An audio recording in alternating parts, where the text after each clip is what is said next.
a combination of, right, a mix of it. And all people care about is they're just spending your wealth, your money to buy things. You don't really care about what kind of the payment rail is going on. So for example, today it's, what I can think of is you can spend Bitcoin, you can possibly atomically convert it to Litecoin and send to a merchant and then convert it back. Something like that could happen, right? Or something that we can't even think of today would happen in the future, where it doesn't really matter what cryptocurrency is actually happening in the background. Yeah. And that's exciting to think about, and so true. There's probably so many things that we're not even thinking about or talking about right now that will be here one day. And, that just shows you how kind of early the space is, even from a technological perspective. I'll ask one more question, and then we can kind of wrap it up here. Rob D on Twitter said, in hindsight, what's the one thing you change about Litecoin if you could go back in time? Supply, block size, time, privacy? I mean, of course, the tech wasn't ready then, but adding fungibility was one thing that was missing initially, right? The coins weren't fungible. So if the tech was ready back then, it would be something that I would have added to Litecoin back then, so that we don't have to go through this kind of a soft fork way of adding it. Yeah, I think that's one thing that would be different. It's just to make it more fungible. Definitely makes sense. I could just picture you when you're doing this to start trying to brainstorm the fungibility issue. It'd be interesting how things would have been different. But this is it. This is like that innovation process, right? So it's exciting either way. Yeah. So, I mean, fungibility wasn't really a concern back then, actually. I mean, people considered Bitcoin to be fairly private, right? Fairly anonymous. It was good enough at that point in time. But over the years, we realized how not fungible it has become. So it's something that we need to improve on. Yeah. When you created Litecoin, were you thinking ahead and kind of, I mean, did you really think you'd be having a Litecoin summit in Vegas and all these people around the world would be on Twitter going crazy about Bitcoin and Litecoin, and it would be where it is right now, 2019? Well, of course not. Right. Yeah. I mean, back then it was just Bitcoin, right? I'm still a huge supporter of Bitcoin, and it was something that I was playing off the code base and just creating something for fun. Yeah, absolutely. Cool. So I could sit here and I could talk to you for hours, but that would be probably turn into a boring video for everybody. I want to say this. Some of these things we're talking about, like these are some of the things that'll, organically be talked about Litecoin Summit. These issues addressed even on a deeper level. So if you're watching, first off, if you're thinking about going to Litecoin Summit, go. It's going to be ridiculous. It's going to be awesome. There's a lot of opportunity to learn and grow in this space as well, if that's something that interests you. And I know it is for a lot of people. So Charlie, we were talking about, just kind of sharing this video, getting it out there, reminding people to, get ready for Litecoin Summit coming up. And Litecoin Foundation is going to basically give away 50% off discount codes to 10 people that basically on Twitter, you got to be on Twitter. So go create a Twitter account. You have to you have to retweet this video. And then actually free tickets for one person that likes and retweets this video. So I think it's pretty exciting. Do it, get over there and get yourself over to the Litecoin Summit. You have anything else to add, Charlie? Yeah, well, I think I'm really looking forward to the Litecoin Summit. I think it's going to be awesome. There's going to be, I mean, as we talked about, like Ron Paul will be there, Anthony Pompliano, most of the Magical Crypto friends will be there. And I think one of the interesting panels we have is kind of people from the sports industry, right? We have Ben Askren and then Casil, seeing their viewpoint about cryptocurrency, why they support it. I think would be pretty cool, interesting, a very different kind of panel than what we see out there with other cryptocurrency conferences. Yeah, I think it's going to be cool. Yeah, and that actually plays into what we were talking about earlier in terms of big names getting behind it. And you have, you know, the sports industry, huge part of that. So you're right. That is actually really exciting, especially in lieu of Miami Dolphins and what's just happened with them. There's so much opportunity right there as well. Yeah. Also, my brother Bobby is going to be there. He's going to be actually giving away his well, all attendees will get a Litecoin ballet card, which will be very cool. Yeah, I need to get my hands on one of those. I really like what he's doing there. That's really cool. Yeah. Well, Um, you'll get one at the summit. okay, So cool. Well, listen, I appreciate it. I wanted to try and keep this around a half hour.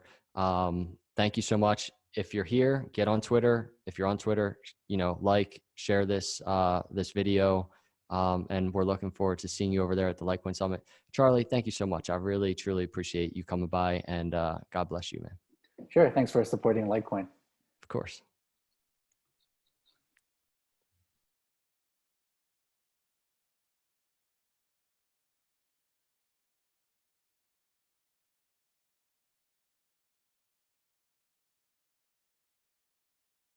What's up, everyone? Dan here, Crypto Capital Venture, October 3rd, 2019.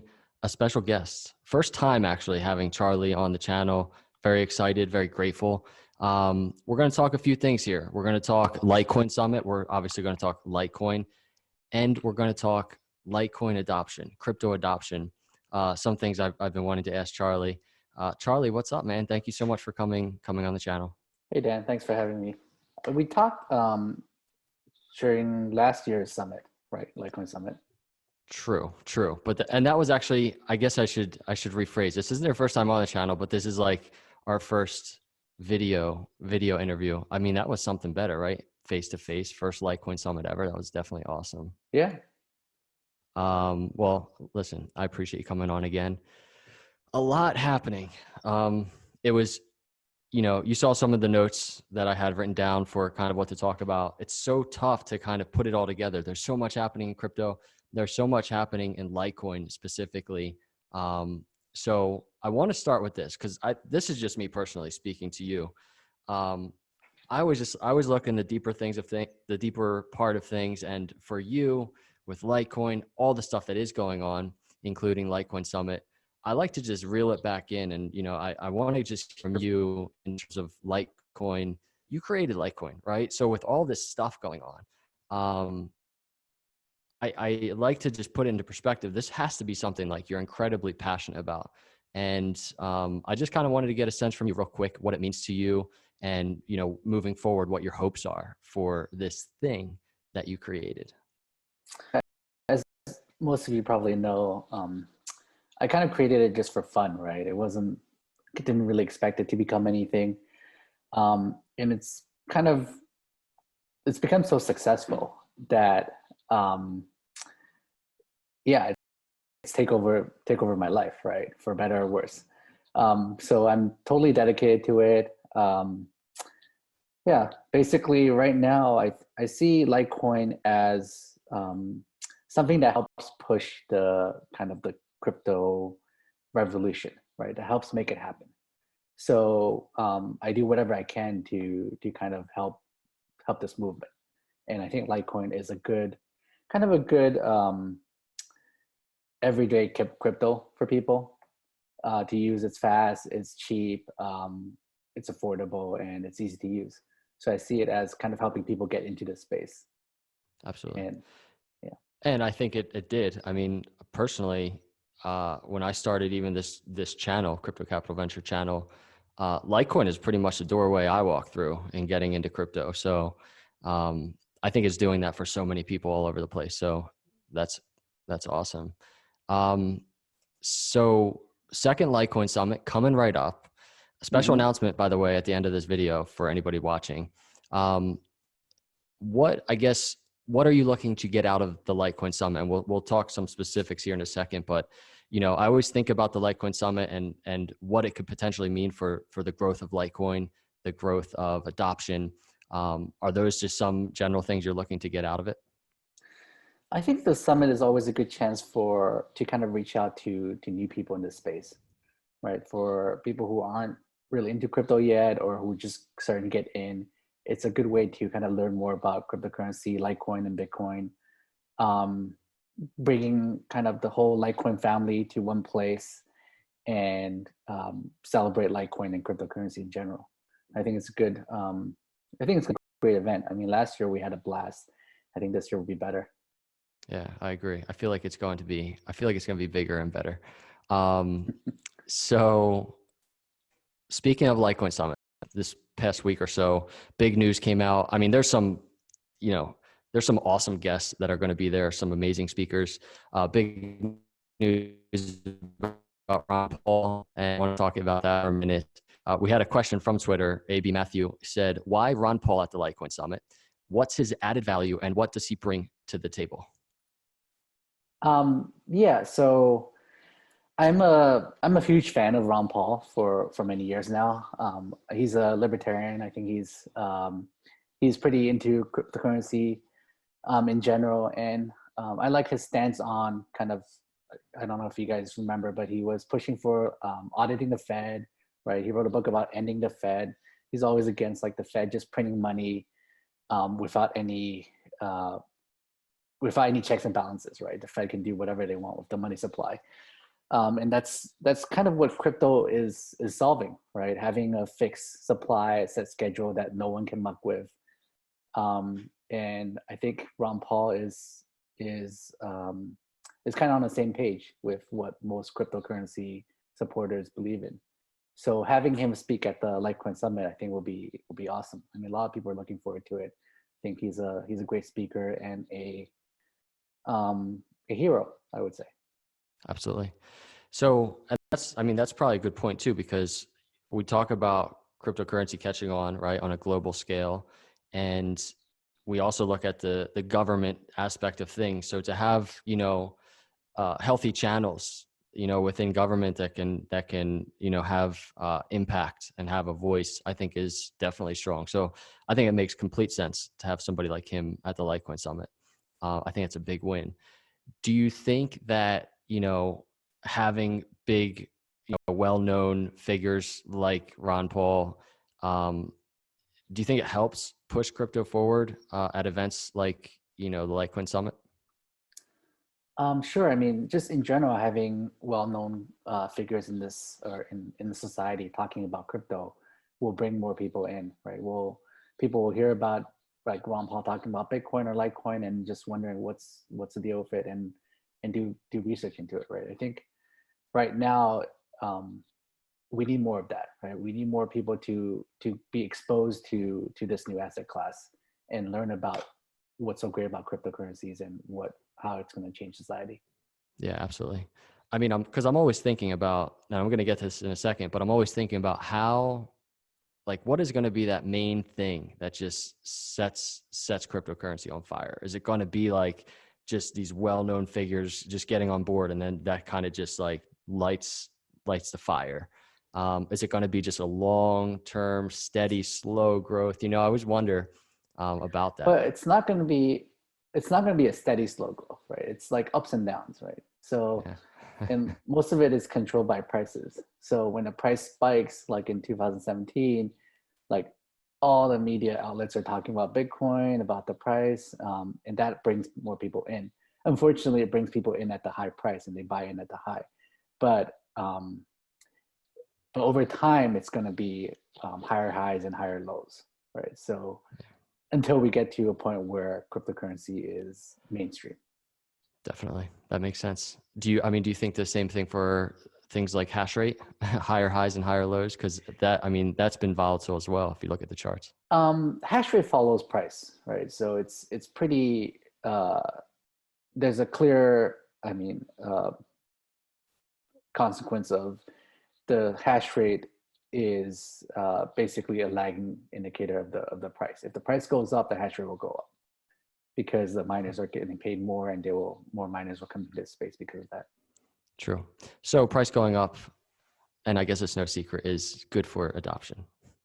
Um, Speaking of this adoption, this is really something I've been actually wanting to talk to you about.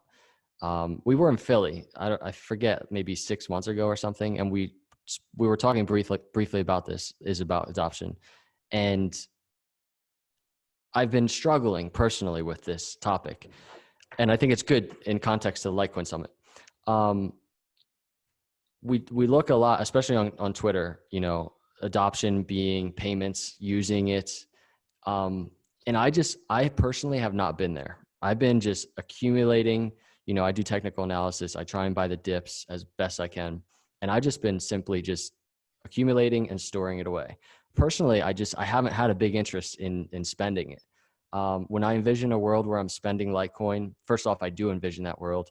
I envision it when, you know, I've accumulated a lot and my buying power is even stronger, you know, than what it is right now.